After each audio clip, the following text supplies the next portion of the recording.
है भाषा, लैंग्वेज।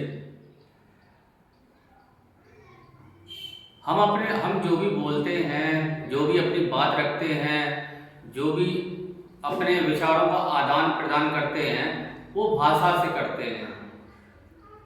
जैसे दो लोगों में जब भी कोई भाषा के माध्यम से कोई बात चल रही है, वो हो गया भाषा के माध्यम से संप्रेषण। संप्रेषण तभी संभव है जब आपको भाषा का ज्ञान हो। जब बच्चा जन्म लेता है तो उसे बोलता तो है, लेकिन उसे जो हम अक्षर बोलते हैं, शब्द बोलते हैं, वाक्य बोलते हैं, उन चीज़ों का उसे ज्ञान नहीं होता है। लेकिन जब वो हमारे साथ रह के हमारे परिवेश में सीखता है, तब उसे भाषा की अनुभूति हो जाती है। यही है भाषा। भाषा की सबसे छोटी इकाई यानी भाषा की शुरुआत कैसे हुई? सब लोग कुछ ना कुछ बोलते हैं और उसी से सब लोग कुछ ना कुछ समझते हैं।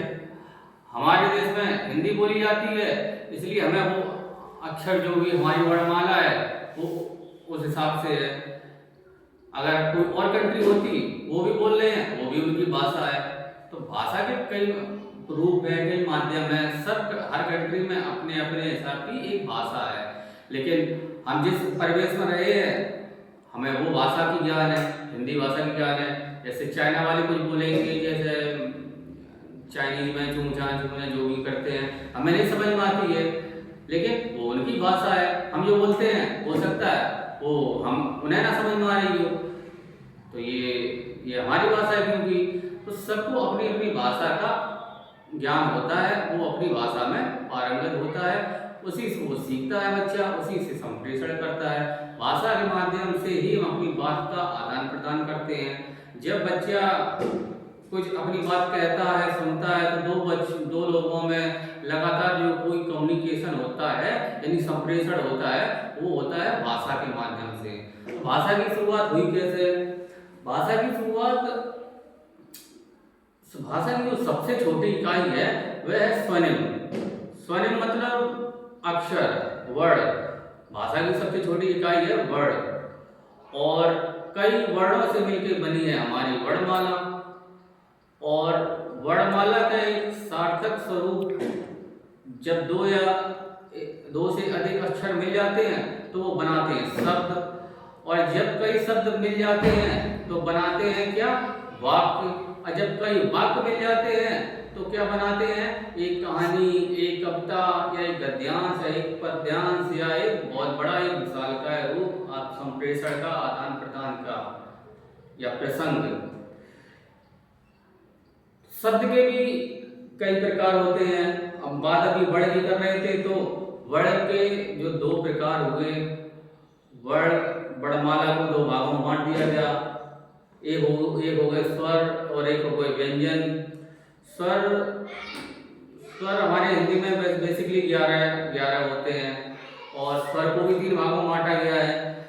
हास्य स्वर, दीर्घ स्वर, प्लुत स्वर। जैसे एक मात्रा का समय लगे तो वो होता है हास्य स्वर, जैसे आ ई उ। बोलने में कई समय लगा, नहीं लगा, तो वो हो गया हास्य स्वर, यानी क्षणिक भर समय लगे तो हो गया हास्य स्वर। और अगर एक मात्रा से अधिक समय लगे, यानी थोड़ा ज्यादा समय लगे, यानी हास्य स्वर से अधिक समय लगे, तो वो होता है दीर्घ स्वर। जैसे आ ई उ। अब हमने अ बोला, ज्यादा टाइम नहीं लगा क्योंकि उसमें मात्रा नहीं थी। इ बोला, टाइम नहीं लगा क्योंकि उसमें मात्रा नहीं थी। उ बोला तो समय नहीं लगा क्योंकि उसमें मात्रा नहीं थी। दीर्घ स्वर में इसलिए समय लग रहा है क्योंकि उस स्वर में एक मात्रा भी है। जैसे आ बोलेंगे आप, अगर सही उच्चारण करेंगे तो समय लगेगा ही लगेगा। ई उ ऐसे होता है एक संयुक्त स्वर। ओ औ ई। ठीक है। अब बात करते हैं प्लुत स्वर की।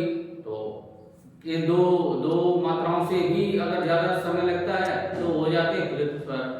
अगर आप उनका सही प्रोनाउंसिएशन करते हैं, यानी सही उच्चारण करेंगे, तो उसमें समय लगेगा ही लगेगा, वो भी 2 मात्राओं से अधिक का। जैसे ओम, स्वाहा, नमः।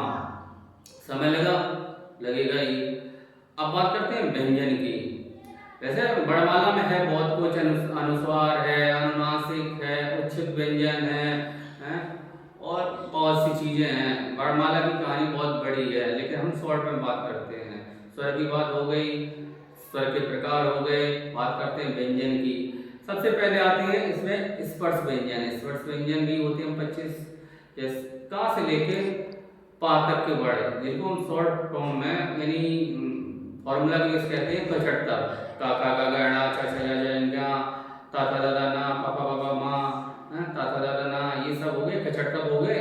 ये सब होते हैं स्पर्श व्यंजन। इसके बाद बात करते हैं यारा ला वा, ये सब हो गए अंतस्थ व्यंजन।